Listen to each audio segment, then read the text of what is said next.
ভাইরে ভাই, জীবনে এমন কিছু স্মৃতি থাকে আর এমন কিছু সময় থাকে যেটা কোনোদিনও ভোলা যায় না। তেমনি আমার জীবনে এমন কিছু সময় এসেছিল যেটা আমি কোনোদিন ভুলতে পারবো না, আর ভুলতে চাইলেও সেটা সম্ভবই না।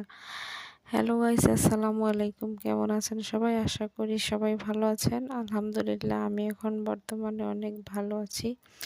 তবে এতদিন আমি ভালো ছিলাম না। আর এতদিন আমি এমন একটা সিচুয়েশনে ছিলাম যেখানে মানুষ মরে গেলে থাকে।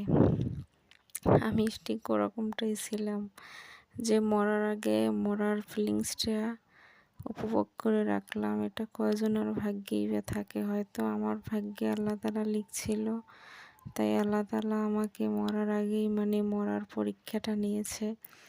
আমি এমন একটা জায়গায় ছিলাম যেখানে না ছিল যোগাযোগ ব্যবস্থা, না ছিল কারোর সাথে কোনো কথা, না ছিল কারোর সাথে কোনো দেখা সাক্ষাৎ। শুধু এতটুকুই ছিল, তুমি ফোনে কথা বলো, কিন্তু কারোর সাথে কোনো দেখা সাক্ষাৎ একদমই চলবে না। এটাও আমার ভাগ্যে ছিল, আমি জানি না। তবে করোনার মতোই এমন অবস্থা হয়েছিল। করোনার সময় যেরকম মানুষ মানুষের সাথে দেখা করতে পারে নাই, তেমন অবস্থাটা আমারও হয়েছিল। তবে আমার তো আর করোনা হয় নাই। আমার এমন একটা জিনিস হয়েছে যেটা আমি কারো কাছে প্রকাশ করতেও পারি না, আর প্রকাশ করলেও মানুষ খারাপ ভাবে যে কি না কি যেন হয়ে গেছে। তাই কারোর সাথে প্রকাশ করতে চাই না। শুধুমাত্র এতটুকুই বলতে চাই যে আল্লাহ তাআলা আমার ভাগ্যে এমন কিছু লিখছে যেটা আমি কখনো কল্পনাও করতে পারি না, আর এটা হবে আমি কখনো বুঝতেও পারি নাই। এতটা দিন যাবৎ আমি একাই ছিলাম, একা একটা স্থানে ছিলাম যেখানে আমার সাথে কারোর সাথে কোনো যোগাযোগ ছিল না। শুধু যোগাযোগই ছিল যে একটু কথা বলতাম, কেমন আছেন? ভালো আছি। আর এখনও ঠিক সেরকমই আছি।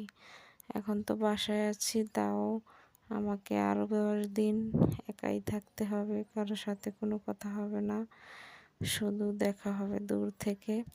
এমনকি আমার একটা ছোট বাচ্চা আছে, তার সাথেও আমার দেখা হয় না। আমার এমন একটা সিচুয়েশনে আমি আছি যেটা আমি কাউকে বলতে পারতেছি না। আমার মনের কষ্টগুলো আমি কাউকে বলতে পারতেছি না, যে ছোট বাচ্চাটার সাথেও আমার কথা হয় না, সাক্ষাৎ হয় না। শুধু কথা বলি ফোনে, মা কেমন আছো, তুমি কোথায় আছো। সবসময় বাচ্চাটাকে বলি যে মা আমি ভালো আছি, তুমি ভালো থেকো, তুমি খাওয়া দাওয়া করো ঠিক মতো। আমার বাচ্চা আমাকে চারিদিকে খুঁজে, কোথাও আমাকে পায় না। এটা একটা কেমন সিচুয়েশন, এটা শুধু একমাত্র সেই বুঝবে যে হচ্ছে মা। আমিও তো একজন মা, বেঁচে থেকেও নাই, বেঁচে থাকতেও দাঁড়িয়ে থাকতেও আমি আমার বাচ্চার সাথে দেখা করতে পারি না, কথা বলতে পারি না।